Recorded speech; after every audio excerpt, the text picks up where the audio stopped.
Back to bulletin.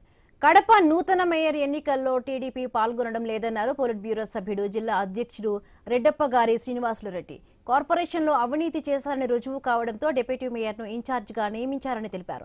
Mayor ఎన్నిక నిర్వహించాలని EC తీసుకున్న నిర్ణయంలో టీడీపీ ప్రమేయంతో ఏముందని ప్రశ్నిస్తున్న శ్రీనివాసులు రెడ్డితో మా కడప ప్రతినిధి Prashant Sharma face to face. Kadapa corporation కొత్త మేయర్ ఎన్నిక సంబంధించినటువంటి నోటిఫికేషన్ విడుదలైంది. ఈ నేపథ్యంలో కడపలో రాజకీయం గరంగరంగా మారింది. అయితే టీడీపీ ఈ ఎన్నికల్లో పోటీ చేస్తుందా లేదా, తర్వాత గత మేయర్పై అవినీతి ఆరోపణ నేపథ్యంలో తొలగించినది. దీనిపై మనకు మాట్లాడేందుకు పొలిట్ బ్యూరో సభ్యుడు, తర్వాత కడప జిల్లా ఇన్ఛార్జ్ శ్రీనివాసరెడ్డి గారు. సార్ చెప్పండి, అసలు కడప మేయర్ ఎన్నిక సంబంధించి మీ స్టాండ్ ఏంటి? గత ప్రభుత్వంలో అవినీతి అరాచకం అక్రమాలు చేసిన వాళ్ళ మీద ఈ ప్రభుత్వం కొరడా జుల్పిస్తాం. ఈ 1.5 సంవత్సర కాలంలో చూసింటారు, అనేక అవినీతి కార్యక్రమాల్లో మునిగిపోయే అందరూ కూడా ఈరోజు జైళ్ళు, కేసులు, బెయిళ్ళు తిరుగుతూ ఉన్నారు. కడప మేయర్ కూడా అవినీతి చేసినాడు అని ప్రూవ్ చేసినాం. చట్టపరంగా ప్రభుత్వం విచారణ చేసింది, విజిలెన్స్ ఎంక్వైరీ అయింది.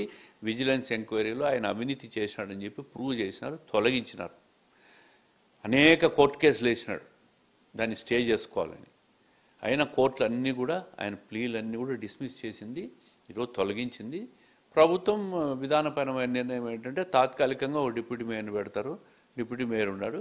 ఎన్నికలు జరపాలనా వద్దా అనేది ఎన్నికల కమిషన్ డెసిషన్. అది ఎన్నికల కమిషన్ ఈరోజు 3 నెలలు టర్మ్ ఉన్నా కూడా ఎన్నికల కమిషన్ నోటిఫికేషన్ ఇచ్చింది, ఎన్నిక జరుగుతుంది. మొదటి నుంచి మేము చెప్తూనే ఉన్నాం, 2019లో 2020లో జరిగిన ఈ మున్సిపల్ కార్పొరేషన్ కావచ్చు, రాష్ట్ర వ్యాప్తంగా స్థానిక సంస్థల ఎన్నికల్లో కావచ్చు, అది ఎన్నికలు కాదవి.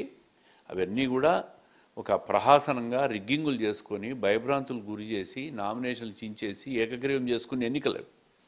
ఆ ఎన్నికల్లో కార్పొరేషన్లో 50కి 50 వాళ్ళే గెలిచినారు.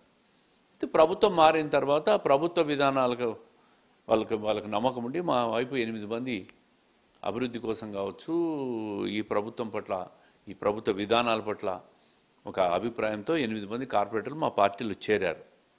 ఈరోజు ఎన్నిక జరుగుతోంది, మేయర్ ఎన్నిక. మాకు సంబంధం లేదు ఎన్నికతో, మేమేం పోటీ చేయడంలే. 3 నెలల తర్వాత జరిగే డైరెక్ట్ జనరల్ ఎలక్షన్స్లో ఖచ్చితంగా పోటీ చేస్తాం. 50కి 50 స్థానాలు గెలుస్తాం. కార్పొరేషన్ కైవసం చేసుకోవడం ఖాయం. ఈ 3 నెలలు వాళ్ళకి మెజారిటీ ఉంది, వాళ్ళు ఎవరిని పెట్టుకుంటే మాకెందుకు, మేమైతే పోటీ చేయడంలే. తెలుగుదేశం పార్టీ కేవలం కక్షపూరితంగానే ఈ మొత్తం వ్యవహారం నడిపింది, అందువల్లే మేయర్కు ఎన్నికలు వచ్చాయి అంటున్న ఒక వాదన తెలియజేస్తున్నారు. తర్వాత కోర్టులో ఉంది వ్యవహారం, కోర్టులో ఉన్నప్పటికీ కూడా టీడీపీ ప్రెజర్ పెట్టే ఎన్నికలు తీసుకొచ్చింది అని ఒక వాదన చేస్తున్నారు. అంటే ఎన్నికల కమిషన్ ప్రెజర్ పెట్టి ఎన్నికలు తీసుకొస్తారా? ఎన్నిక వస్తే వాళ్ళకి ఎందుకు భయము? వాళ్ళకి మెజారిటీ ఉంది కదా. మేము పోటీ చేయడం లేదని చెప్తున్నాం, మెజారిటీ ఉంది. పోటీ చేసి వాళ్ళ పార్టీ అభ్యర్థి మేయర్ అవుతాడు కదా. ఏం వాళ్ళకంత బాధ? ఎన్నికలు వస్తే ఎందుకు భయపడుతున్నారు? అంటే వాళ్ళ కార్పొరేటర్లు వాళ్ళకి నిలబడరనే, వర్గాలుగా చీలిపోతారనే, అసమ్మతి ఉందనే, వీళ్ళుంటే మాకొద్దు వాళ్ళైతే మాకు ముద్దు అని అంటారనే, లేక వాళ్ళ నాయకత్వంలో రకరకాల భేదాభిప్రాయాలు ఉన్నాయనే, వర్గాలు ఉన్నాయనే, ఎందుకు భయపడుతున్నారు వాళ్ళు? మేము పోటీ చేయడం లేదని చెప్తున్నాం. వాళ్ళు ఎవరిని పెట్టుకుంటారో పెట్టుకోమను, మాకేం అభ్యంతరం ఉంది? మేమెందుకు ఎన్నికల కమిషన్ ఇన్ఫ్లుయెన్స్ చేసి మేము ఎన్నికలు చేస్తాం? వాళ్ళలాగా ఎన్నికల కమిషన్ను ఇన్ఫ్లుయెన్స్ చేసే ప్రభుత్వం పార్టీ తెలుగుదేశం పార్టీ కాదనే విషయాన్ని వాళ్ళు గుర్తుపెట్టుకోవాలి. ఎన్నికల కమిషన్ ఆదేశాల మేరకు ఎన్నికలు జరుగుతున్నాయని తప్ప మేయర్ ఇంకోటి కాదు, దీంట్లో మా జోక్యం లేదు. తర్వాత ఎన్నికల్లో తాము పోటీ చేయాలని చెప్తున్నారు. కెమెరా పర్సన్ నాగమణితో శర్మ, ఐ న్యూస్, కడప.